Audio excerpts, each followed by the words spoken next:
Financially हम इतने strong नहीं थे, बट रिसोर्सेज जो है वो हर्डल हो सकते हैं, बट आपको एकदम रोक नहीं सकते, because where there is a will there is a way. और आप हर चीज़ का सॉल्यूशन ढूंढ सकते हैं, स्पेशली जब हम डिजिटल इंडिया में रहते हैं। The thing that inspired me the most is the hardship my father and mother faced, because as I come from a very humble background, so I have seen the grassroots level difficulties which are faced by common people. Like मेरे पापा जो मैंने बताया कि electrician है, तो अब तो देखा जाए तो रिप्लेसमेंट मौजूद है काफ़ी अप्लाइंसेस में, तो उनके पास काम ऐसे है नहीं, बिकॉज कुछ भी ख़राब होता है तो लोग फेंक देते हैं, इलेक्ट्रिशियन को नहीं बुलाते हैं। तो these are some of the things जो कि स्किल डेवलपमेंट हमको रिक्वायर्ड है। स्किल्ड पर्सन है तो उनको जॉब भी मिलना चाहिए, तो ये सारी चीज़ें मैं चेंज करना चाहती हूँ। वुमेन में भी अब मैंने देखा कि सोसाइटी में पैट्रियार्की भी ज़्यादा है। आई एम फॉर्चुनेट इनफ कि पैट्रियार्की हमारे घर में नहीं है, ओपन माइंडेड है, फैमिली ने मुझे अच्छे से पढ़ाया, ऊपर ही रखा है अपने भाई से। But in the society wise society मेरी 4 मौसियाँ और है, तो उनकी तरफ मैंने देखा कि कितनी प्रॉब्लम्स वुमेन को हो सकती है, मैरिज से रिलेटेड, चाइल्ड से रिलेटेड, एवरीथिंग।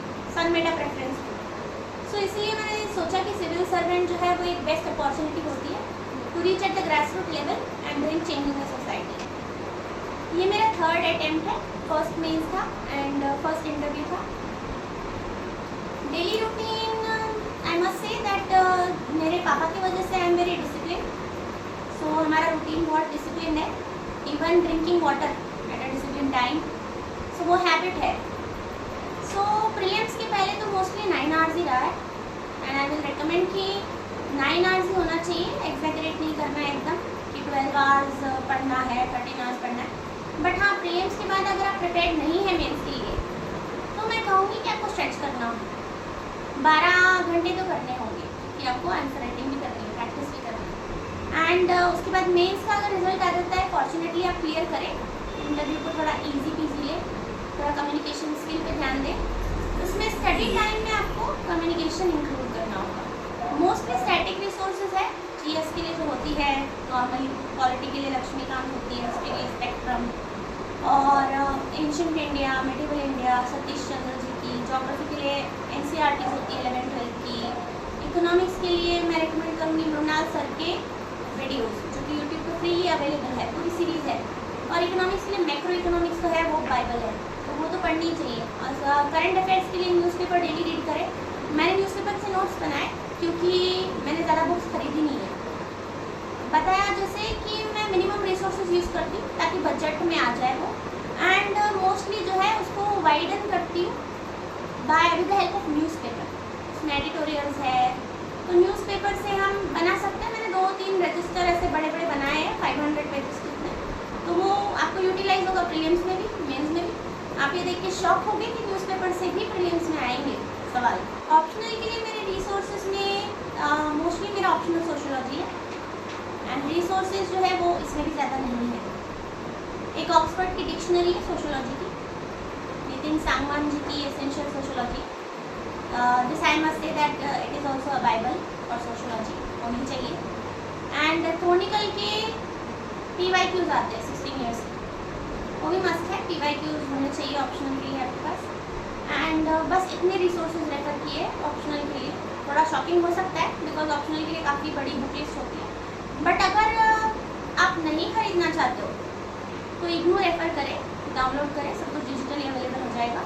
उसमें से आप कुछ मार्क करके निकाल सकते हैं। प्रॉपर कॉपीज़ अवेलेबल होंगी, थिंकर्स नहीं है तो नेहा भोसले मैम के नोट्स अवेलेबल होंगे, थिंकर्स चाहिए तो ये सारी चीज़ें आप जो है इससे कोलैबोरेशन से अपने नोट्स इजीली प्रिपेयर कर सकते हो। एंड इसमें करंट अफेयर्स का यूटिलाइजेशन ज़्यादा होना चाहिए अप्लाइड से। सोशियोलॉजी में हमारे बेसिक्स क्लियर होना बहुत इंपॉर्टेंट है। लाइक पेट्रियार्की है, तो हम देखते हैं सिल्विया वेल्बी का डेफिनेशन है पेट्रियार्की में। अब पेट्रियार्की मोस्टली है क्या, उसे ग्रेस्प करेंगे तभी तो हमें पता चलेगा कि अगर वुमेन को एज अ स्टैम्प यूज़ किया जा रहा है PRI में, सरपंच पति प्रथा चल रही है, तो ये पेट्रियार्की का पार्ट होगा। तो ये हमको डेवलप करना होगा इन आवर माइंड कि किस तरीके से कौन सा डायमेंशन किस करंट अफेयर से कनेक्ट हो जाता है।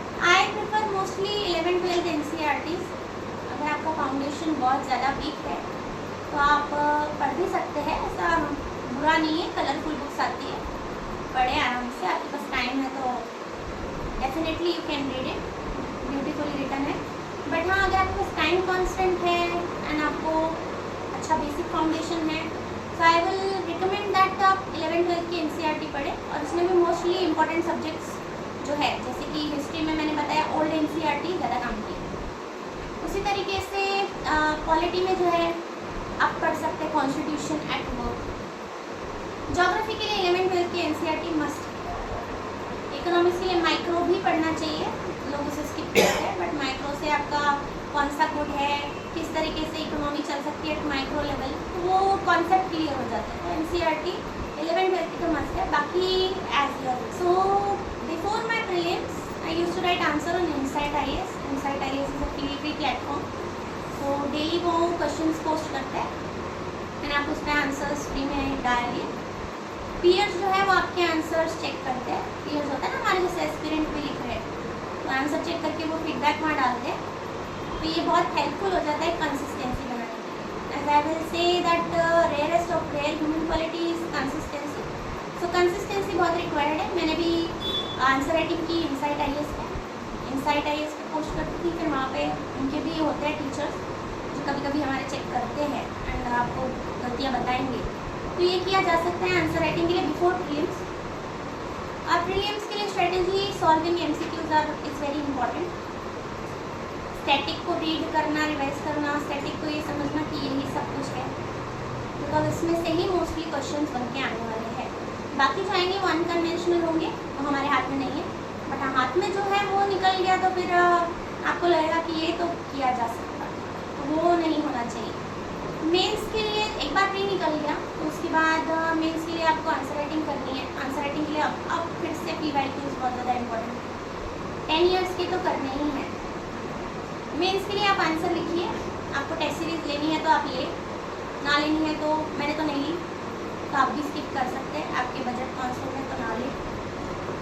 सोशियोलॉजी ऑप्शनल है, उसके लिए भी मैंने वैसे टेस्ट सीरीज नहीं ली, पर आंसर राइटिंग आपको डेली करनी है।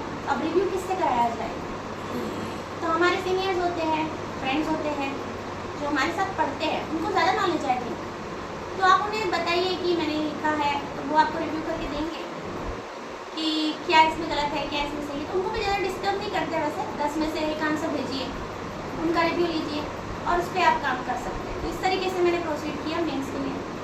इंटरव्यू के लिए अब मैंने नागपुर से ही प्रिपरेशन की है, तो नागपुर में अभी मेरे ऐसा नॉन पर्सन में कोई है नहीं कि UPSC की प्रिपरेशन कर रहा और इंटरव्यू के लिए प्रिपेयर करे। तो मुझे अगर पीयर ग्रुप डिस्कशन करना है तो कैसे किया जाए, तो उसके लिए मैंने बताया कि हर चीज़ के लिए सॉल्यूशन होता ही है। Solution is social media. अब सोशल मीडिया के ये तो डबल एज स्वॉर्ड है, तो कैसे यूज़ करोगे सोशल मीडिया? सोशल मीडिया पे टेलीग्राम ऐप है, टेलीग्राम ऐप में मैंने एक क्लोज ग्रुप बनाया फीमेल एस्पिरेंट्स का। विलिंग फीमेल एस्पिरेंट जो घर से प्रिपेयर कर रही है उन्हें ऐड किया, रोज़ वहाँ पे वॉइस चैट किए 1-1 घंटे के करंट अफेयर्स पे। उससे कम्युनिकेशन स्किल जो है वो इम्प्रूव हुआ, आंसर की स्ट्रक्चरिंग आई। ये मैंने पूरे इंटरव्यू के टाइम तक किया। मेरा इंटरव्यू अप्रैल में था, मुझे फॉर्चुनेटली 3 महीने मिले ये करने के लिए, तो मैंने डेली ये किया। कंसिस्टेंसी तो है ही, तो इसलिए वो उस बात से चेक किया, तो इंटरव्यू के लिए ये प्रिपेयर किया। But I will say that mock interview important हो जाते हैं। आप प्रीलिम्स के लिए टेस्ट ना ले कोई बात नहीं, मेंस के लिए ना ले कोई बात नहीं, बट क्योंकि आप घर से बैठ के अगर पढ़ रहे हैं एंड आपका बाहर जाना कम है जैसे मेरा, तो आपको फिर मैनरिज्म चाहिए, बॉडी लैंग्वेज सीखनी है। वहाँ पर रिटायर्ड लोग होंगे तो आप उनसे कम्युनिकेट किस लेवल पे कर रहे हैं, आपका टोन कितना है, पिच कितना हाई है, फ्रिक्वेंसी लेवल कितना है, आई कॉन्टैक्ट है या नहीं है, ये इंपॉर्टेंट है देखना। तो इसलिए मैं बोलूँगी कि 3-4 मॉक इंटरव्यू दिए जा सकते हैं। हाँ, बट उनकी फीडबैक को ऐसे दिल पे नहीं ले लेना कि अरे घर बाहर उजड़ गया मेरा, ऐसा कुछ नहीं हुआ है। तो वो आपको वैसे वो इतने बुरे फीडबैक देंगे भी नहीं, क्योंकि वो भी अच्छे लोग ही होते हैं, तो वो आपको नीचे नहीं गिराएंगे। बट फिर भी आप उनको हंसते हुए उनकी फीडबैक को ले, जो आपको लेना है वो ले, जो नहीं लेना है वो जाने दें, बस इतना है। तो जैसा मैंने पहले बताया कि प्रीलिम्स के लिए तो 9 hours is I think sufficient. Prelims के बाद आपको मेंस करना है ना, आपने पहले कुछ कर नहीं रखा है तो आपको 13 घंटे तो करने होंगे, बहुत सारे पेपर्स है करने होंगे। मेंस आपने क्लियर कर लिया है तो इंटरव्यू का जो पार्ट टाइम है आप थोड़ा सा कम कर सकते हैं, मेंस उतना पढ़ने की ज़रूरत नहीं है। तो मैं तो कहूँगी कि इंटरव्यू के लिए अपने जो नॉन पर्सन है जैसे पेरेंट्स हो गए, मम्मी पापा भाई, इनसे ज़्यादा बात करिए, क्योंकि 3 लोग हैं जो आपको हमेशा सच बोलते हैं। एक है आप खुद, एक आपके फादर और एक आपके मदर। ऐसे यस ऐसे तो स्कोरिंग सब्जेक्ट है, बट अभी तो मार्क्स आए नहीं है, ब्रेकअप मार्क्स तो आया नहीं, तो आई डोंट नो कि मार्क्स मैंने कैसे स्कोर किया है। मैंने टेस्ट लिखे नहीं तो मुझे नहीं पता कि मैं कैसा ऐसे लिखती हूँ। बट हाँ, ऐसे का अप्रोच ऐसे था कि जैसे मैंने बताया इनसाइट IAS प्लेटफॉर्म है, वीकली ऐसे भी डाल सकते हो आप, तो ऐसे भी मैंने वहाँ लिखे हैं।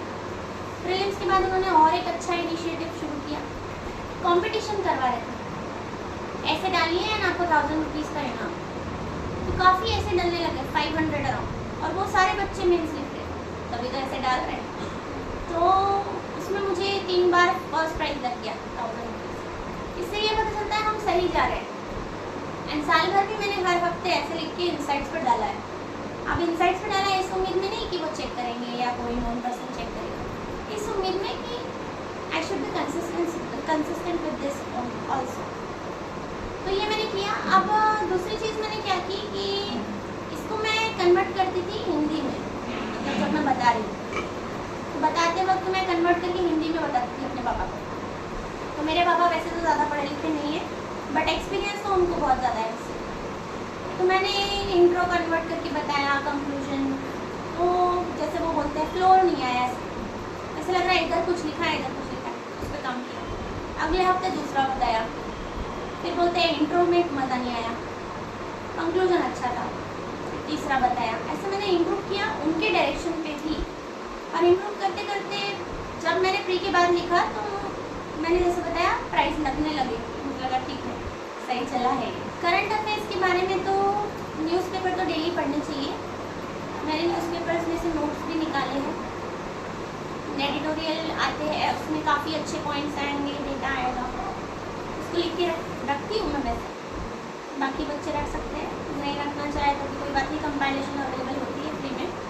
विजन IAS के मंथली करंट अफेयर्स भी रीड किए, मंथली रीड किए, PT 365 मेंस 365 ये रीड नहीं किए, क्योंकि मंथली पढ़ने में वो इंटीग्रेटेड हो जाता है, प्री और मेंस का एक साथ। मंथली थोड़ा सा ज़्यादा हैंडल करने में ईजी है। अब एथिक्स की बात कर लेते हैं।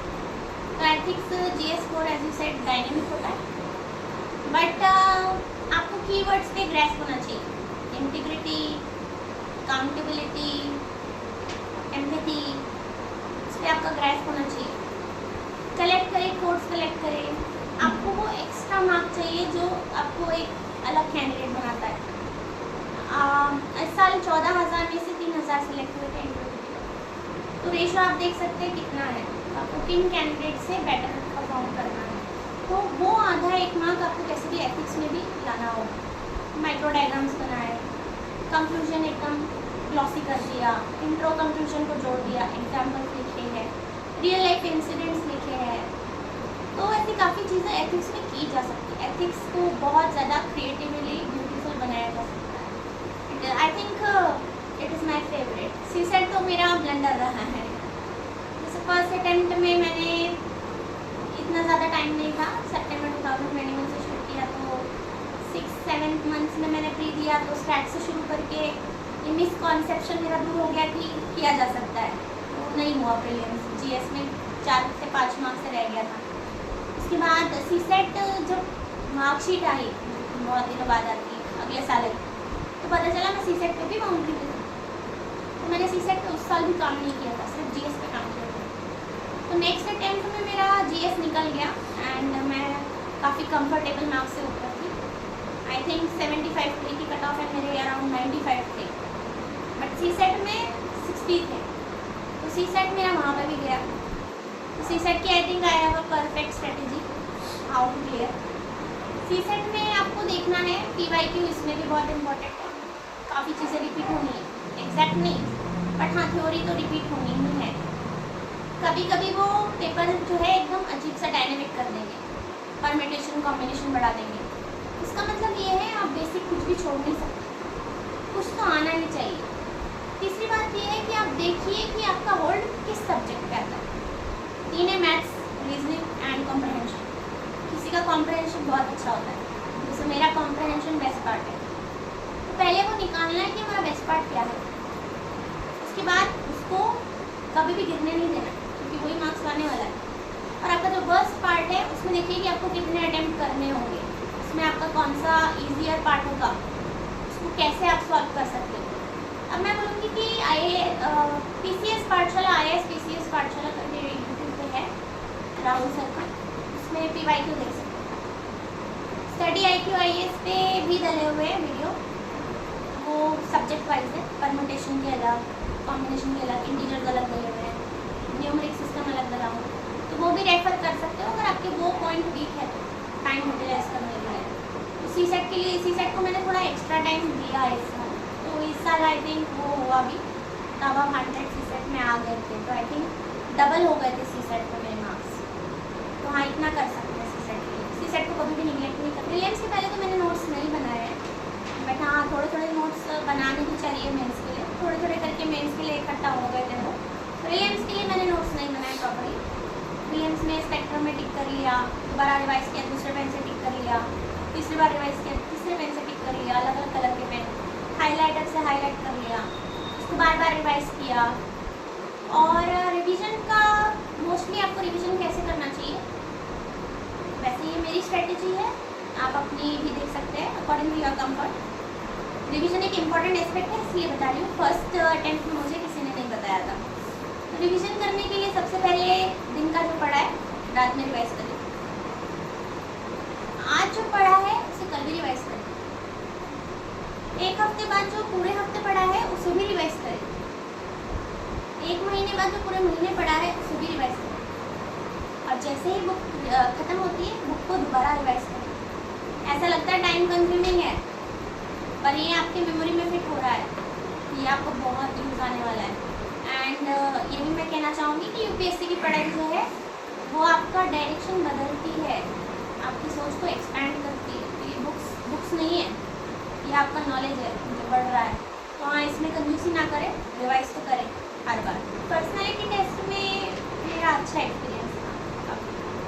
ऐसे मिसकंसेप्शन होते हैं कि आपका बैकग्राउंड देखते हैं, आप काम नहीं कर रहे हो तो आपको वैसे जज करेंगे, बट ट्रस्ट में आपको वैसे जज नहीं करेंगे, एक्सपीरियंस लोग हैं एकदम। एंड उन्होंने हमेशा स्माइल करते रहे, स्टूडेंट को काम करने की कोशिश करते हैं, बिकॉज उनको पता है कि स्टूडेंट के नर्व जो है वो भी हाई है, तो वो काम एटमॉस्फेयर जो है वो बनाने की कोशिश करते हैं। And mostly current affair oriented वो आपका चेक कर रहे एथिक्स, मोरालिटी, जो भी ऑफिसर लाइक क्वालिटी है वो है या नहीं है। ऐसा मोस्टली कहा जाता है कि आपको बैलेंस बना के चलना है, एकदम एक्सट्रीम मत हो जाइए, एकदम गलत जवाब मत दीजिए। मैं ये कहूँगी ओरिजिनल रहिए, ओरिजिनलिटी को बहुत वैल्यू कर रहे हो, ये मेरा एक्सपीरियंस है पर्सनल, और सही भी है। कैसे? अब मुझे सवाल किया, कुछ एक दो सवाल अगर मैं बताऊँ, तो जैसे मुझे सवाल किया बुलडोजर जस्टिस, तो मैंने बताया सुप्रीम कोर्ट की गाइडलाइंस, 15 दिन का नोटिस तो देना नहीं है। उन्होंने बताया कि क्या होना चाहिए सिविल सर्वेंट में असेसमेंट, तो इंटीग्रिटी होनी चाहिए, इम्पार्शलिटी होनी चाहिए और एम्पैथी होनी चाहिए। तो ऐसे जवाबों पे आपकी पर्सनालिटी जो है वो चेक करें। मैं यही कहना चाहूँगी कि अगर आप इंटरव्यू के लिए जा रहे हैं पैनल के सामने, फेक करने की बिल्कुल ट्राई ना करें, आपकी ओरिजिनल पर्सनालिटी एंड में आने ही वाली है। प्रीलिम्स से यार मुझे भी स्कैरी लगता है, it is a very scary part of my journey, because मुझे भी तीसरे अटेम्प्ट में फर्स्ट टाइम प्रीलिम्स क्लियर हुआ है। मैं भी चाहती हूँ रैंक बढ़ाने के लिए प्रीलिम्स दूँ ये वाला। अब तो 1 महीना ही है, तो इसकी स्ट्रैटेजी मैं आपको 1 महीने के हिसाब से बता देती हूँ कि मैं क्या करने वाली हूँ। हालांकि ये टेस्टेड नहीं है, मैंने अभी दिया नहीं 1 महीने में। चलो 3 महीने वाली से देखते हैं, पिछले साल जो दिया 3 महीने वाले देखते हैं। टेस्टेड में इसमें मैंने ये किया कि स्टैटिक्स जो है उसे अच्छे से रिवाइज करना, स्पेक्ट्रम वगैरह एकदम टाइम से लेके पढ़ना है। कुछ बुक्स ऐसी हैं जिन्हें आपको बार बार रिवाइज करना है। एग्जाम्पल के लिए लक्ष्मीकांत जी की क्वालिटी जो है वो आपको मेनी टाइम्स रिवाइज करनी होगी, at least I revise it 5 times before prelims. हो सकता है 3 महीने में 5 टाइम्स रिवाइज होती है। NCERT में ज्योग्राफी, फिजिकल ज्योग्राफी जो है, इससे कोर कॉन्सेप्ट क्लियर होते हैं। स्कैरी बुक है आई नो, बट हाँ इसको अगर आप 2 बार 3 बार पढ़ेंगे तो आपके समझ में एक बार तो आएगी वो, पक्का पक्का। कुछ टॉपिक्स जो है वो मेरे अभी भी समझ में नहीं आ रहे थे, तो मैंने रेफ़र किए कुछ वीडियोस। तो डिजिटली सब कुछ अवेलेबल है, तो आप रेफ़र करें। और जैसा मैंने पहले कहा कि CSET को बिल्कुल भी निगलेक्ट नहीं करना। एक बात और बोलूँगी कि करंट अफेयर्स के लिए सबका ये कॉन्सेप्शन है कि करंट अफेयर्स में से आता नहीं है, तो क्यों पढ़ना। सही हो सकता है ये करंट अफेयर्स में से नहीं आता है, जैसे हमने देखा, और जो हम पढ़ रहे हैं उस करंट अफेयर्स से तो बिल्कुल नहीं आता है। बट हाँ, अगर हम ये सोच के करंट अफेयर्स नहीं पढ़ेंगे तो ये ब्रेक हो जाता है, वो उस समय के करंट अफेयर्स फिर आपके एकदम ब्लर हो जाते हैं। तो मैं ये बोलूँगी करंट अफेयर्स को साथ में लेके चलो, मंथली को रिवाइज करते रहो। मैं विजन आई इसकी मंथली करंट अफेयर्स जो है उसे कई बार पढ़ती हूँ, उसे 3 बार रिवाइज करती हूँ 12 महीने। 1 साल की विजन आई इसकी मंथली रिवाइज करो 3 बार। इससे मैं ये नहीं बोल रही हूँ कि इससे सवाल आएंगे, इससे कॉन्सेप्ट क्लियर होंगे, क्योंकि उसमें बेसिक भी लिखा होता है कई बार, उसमें करंट अफेयर लिखे होते हैं, नीचे बेसिक डिटेल्स दी हुई होती है, तो ध्यान से पढ़े। मुझे लगता है इतनी स्ट्रेटेजी काफ़ी होती है। एक बात और बहुत इम्पोर्टेंट भूल गई मैं शुरुआत में बताना, MCQs कैसे पढ़ना है। सब बोलते हैं पढ़ना है, कैसे पढ़ना है। उसे पढ़ना है आपको उसके ऑप्शंस देखिए, उसके ऑप्शंस में ही अगला क्वेश्चन अगले साल का, उसके ऑप्शंस देखिए, उस पर रिसर्च करें ये क्या है। इस साल भर का प्रोसीजर है ये, एकदम से नहीं होगा, क्योंकि उसके जो ऑप्शंस है वो भी काफ़ी डिटेल्ड आएंगे।